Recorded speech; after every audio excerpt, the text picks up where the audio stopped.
Bienvenue sur ma chaîne YouTube consacrée ces jours-ci à l'épidémie de peste qui a ravagé Marseille et la Provence dans les années 1720, 1721, 1722. Nous nous sommes quittés sur les mots écrits par l'abbé Giraud, ces mots terribles qui étaient « Dieu a déclaré la guerre à son peuple ». Le 28 juillet, le régent, Philippe d'Orléans, un personnage sympathique et responsable, j'en parlerai, je pense, dans une autre vidéo. Le régent donne l'ordre que le grand Saint-Antoine et sa cargaison soient brûlés. L'ordre ne sera exécuté qu'à la mi-septembre, mais ça n'a plus aucune importance puisque la catastrophe ne peut plus être arrêtée. À partir du 9 août, il meurt 100 personnes par jour à Marseille.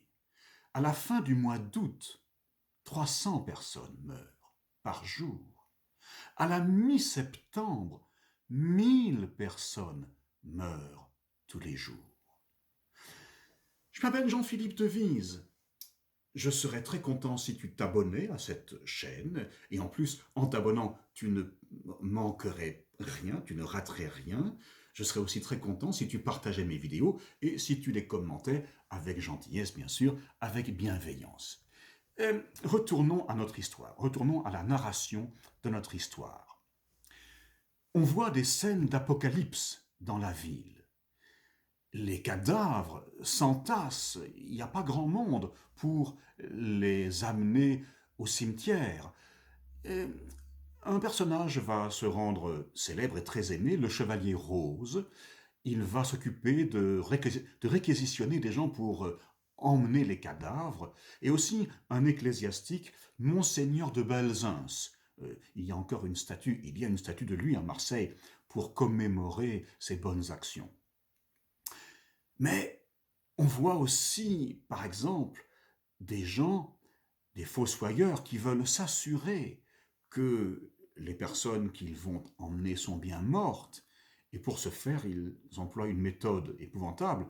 Ils enfoncent avec un marteau un clou dans le gros orteil des personnes dont on suppose qu'elles pourraient ne pas être mortes, pour s'assurer qu'elles sont bien décédées. Il y a une catégorie socio-professionnelle qui n'est pas touchée par la maladie, c'est très étrange, c'est celle des garçons d'écurie, des palefreniers, des Stalljungen en allemand. Il semble que les puces n'aiment pas l'odeur des chevaux. On voit aussi maintenant des médecins déambuler à travers la ville, et on les appelle, ces médecins, des médecins-becs. Pourquoi? Parce qu'ils portent une sorte de bec attaché par des sangles derrière la tête. Ce sont des becs avec 2 trous pour respirer, avec des bésicles, donc des sortes de lunettes intégrées. Et à l'intérieur du bec, il y a des pétales de rose, par exemple, ou de la menthe, ou du thym, parce qu'on s'imagine que ces fleurs vont tuer les miasmes, les humeurs dont j'ai parlé et qui circulent dans l'air, parce que c'est comme ça qu'à l'époque on s'imagine que la peste se transmet. C'est pas une idée forcément idiote, parce que le coronavirus aujourd'hui se transmet par exemple par des aérosols, donc c'est pas une idée idiote. Mais à l'époque, naturellement, on fait fausse route, on s'imagine que la peste est transmise par l'air, par ses humeurs, ses miasmes de l'air. On voit des photos d'ailleurs, si vous allez sur internet, vous verrez des photos de médecins à bec.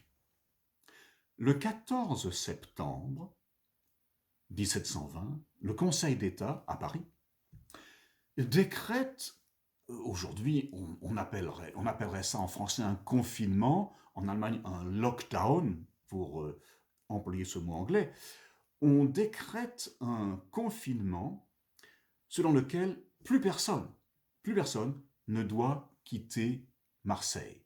Et oui, parce que, bien qu'on n'ait toujours pas dit clairement aux habitants de Marseille que c'est la peste, ils ne sont pas stupides. Et tous les Marseillais qui peuvent se le permettre, et ils sont nombreux, vont quitter Marseille pour fuir, et ils fuient en général dans leur résidence secondaire qu'ils ont en Provence. Parce que le phénomène des résidences secondaires, des seconds domiciles, ce n'est pas une manifestation du XXe siècle, ça existait déjà à l'époque, et ils étaient, comme je vous le disais, ils étaient assez nombreux, les Marseillais, à pouvoir se payer une résidence secondaire pas très loin de Marseille, en Provence.